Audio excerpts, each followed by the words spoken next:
அக்கா தொடாதீங்க.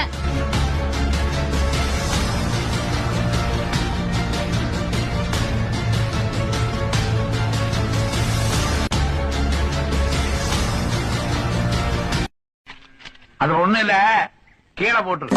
Hi mothers, உங்க வீட்டு பேபிக்கு அழகான சூப்பரான காட்ஸ் கலெக்ஷன்ஸ் தான் கொண்டு வந்திருக்கோம். இந்த கிளாத் பாத்தீங்கன்னா பிரீமியமான knitted காட்டன்ல கொண்டு வந்திருக்கோம். உங்க பேபி இதை வேர் பண்ணா கம்ஃபர்ட் வேற லெவல்ல இருக்கும். இந்த ஒரு கலெக்ஷன்ஸ் பாத்தீங்கன்னா டாப் ஃபுல் ஸ்லீவ்லயும் அண்ட் பாட்டம் ஃபுல் பேண்ட்லயும் கொண்டு வந்திருக்கோம். அண்ட் இந்த ஒரு கலெக்ஷன்ஸ் பாத்தீங்கன்னா கியூட் பிரிண்ட்ஸ்லயும் நிறைய கலர்ஸ்லயும் அவைலபிளா இருக்கு. இதோட பிரைஸ்லாம் பாத்தீங்கன்னா 12 மந்த்ல இருந்து 6 இயர்ஸ் வரைக்கும் தான். அண்ட் இதோட பிரைஸ் பாத்தீங்கன்னா ஜஸ்ட் 180 and 190 மட்டும் தாங்க. சோ இதெல்லாம் நீங்களும் கிராப் பண்ண நினைச்சீங்கன்னா கீழே நம்பருக்கு டேட்டா வீடியோ கால் பண்ணுங்க, இல்லைன்னா ஷாப் டேட்டா விசிட் பண்ணுங்க. மறக்காம நம்ம பேஜை ஃபாலோ பண்ணிக்கோங்க. டாடா.